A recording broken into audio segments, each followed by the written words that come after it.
Жақсы оқушылар, анықталған интегралды есептеуге есептер шығарайық. Оқулығымыздағы 4-те-1 есептің тақтарын көрсетейін, жұптарын қазір өздеріңіз шығарасыздар. Интеграл шегі -3-тен 2-ге дейін 2х минус 3 dx. Алдымен 2х минус 3-тің алғашқы функциясын тауып аламыз. 2х-тің алғашқы функциясы х квадрат минус 3-тің алғашқы функциясы 3х шегі минус 3-тен 2-ге шейін. Алдымен х-тардың орнына 2-ні қойып, екінші х-тардың орнына минус 3-ті қойып, Ньютон-Лейбниц формуласына саламыз.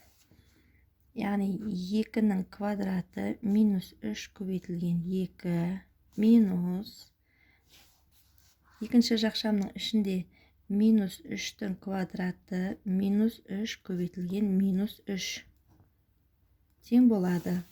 2-нің квадраты 4, 3-ті 2-ге өтем 6, 4-тен 6-ны аламын, минус 2 болады. Екінші жақшамның іші минус 3-тің квадраты 9, минус 3-ті минус 3-ке көбейтем 9, 2 минус плюс болады да, 9-ға 9 қосылып 18, алдындағы минусымен минус 18 болады. Тең болады минус 20. Үшіншісі, интеграл минус 2-ден 0-ге дейін 3х квадрат плюс 10 dx. Алдымен 3х квадрат плюс 10-ның алғашқы функциясын тауып аламыз.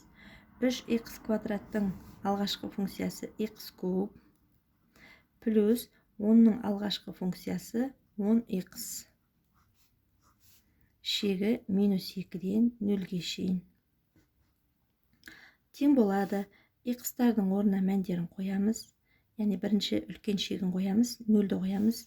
Сонда 0-дің кубы қосылған 10 көбейтілген 0, азайтылған екінші х-тардың орнына минус 2-ні қоямыз, минус 2-нің кубы плюс 10 көбейтілген минус 2.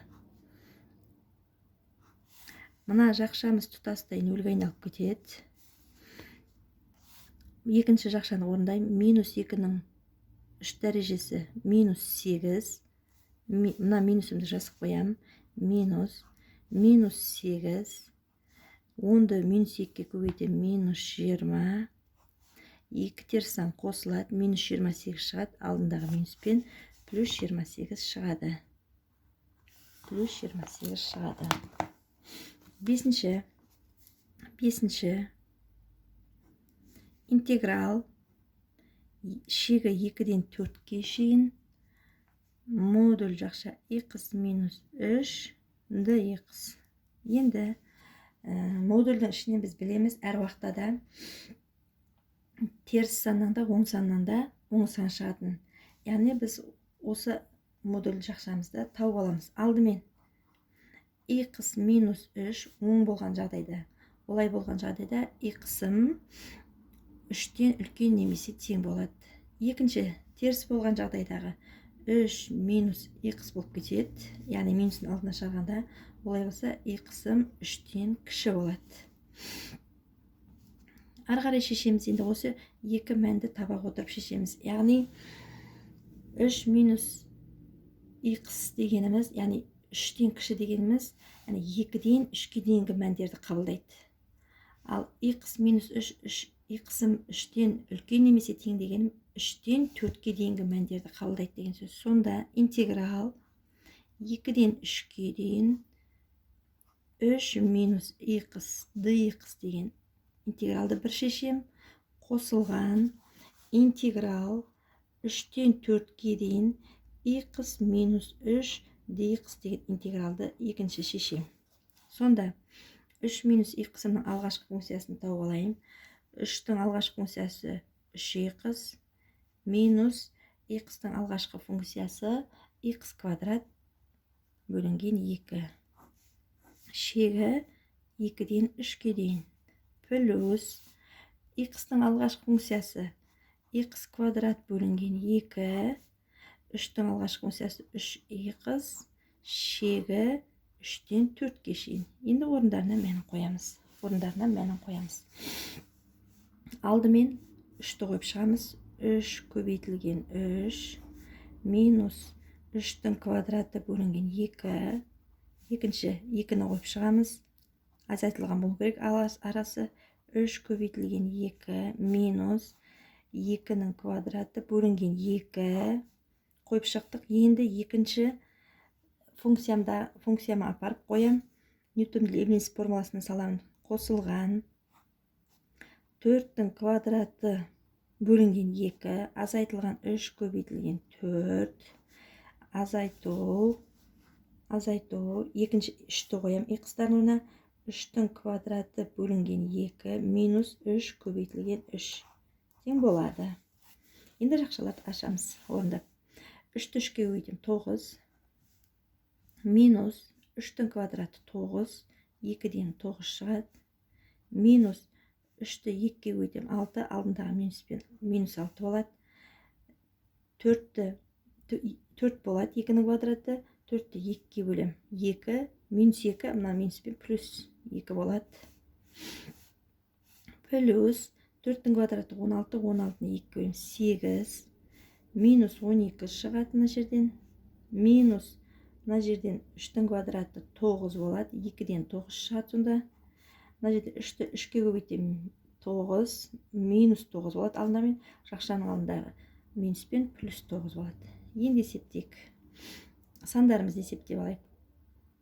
9-дан 6-ны алам 3, 3-ке 2-ні қосам 5, 5-ке 8-ді қосам 13, 13-тен 12-ні алам 1, 1-ге 9-ды қосам 10 шығады.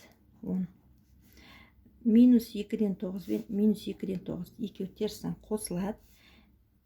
Минус 9 шығады. Тең болады 1.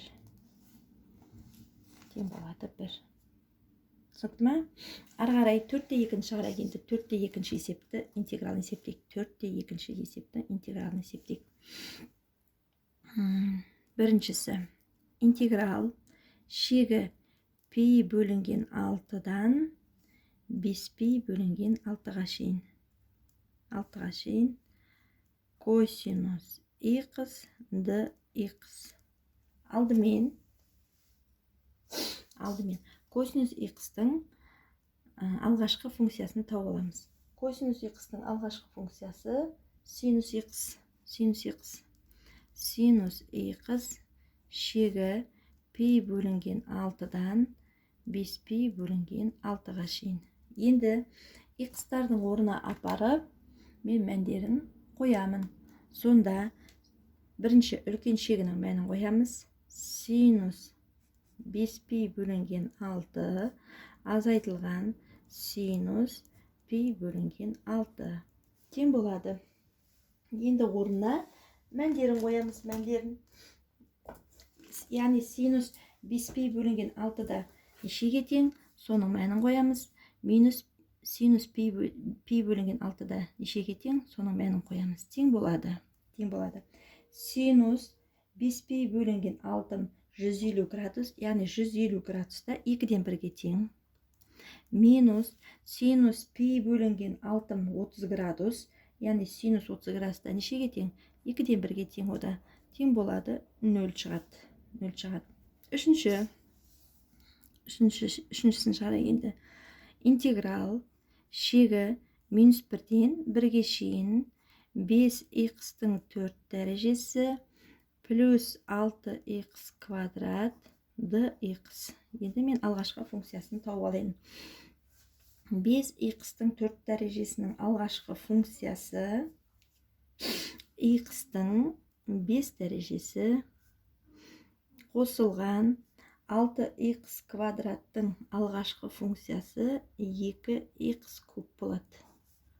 Интеграл минус 1-ден 1-ге шейін тең болады. Енді мәндерін қоямыз. Алдымен 1-ді қоям, үлкен шекті қоям. 1-дің 5 дәрежесі қосылған 2 көбейтілген 1-дің 3 дәрежесі қойдым. Минус 1-дің 5 дәрежесі қосылған 2 көбейтілген x оны минус 1-ді қоям, минус 1-дің 3 дәрежесі тең болады. 1-дің 5 дәрежесі 1, 1-дің 3 дәрежесі 1, 2-ге көбейтем 2 болады, мына 1-ге қосқанда 3 болады. Минус 1-дің 5 дәрежесі минус 1, мына жерде минус 1-дің 3 дәрежесі минус 1, оны 2-ге көбейтем минус 2 болады, мына минус 1 мен минус 3 болады, мына алдындағы минус пен плюс 3 болады, тең болады 6 болады. Міне осылай шығара береміз есептерді.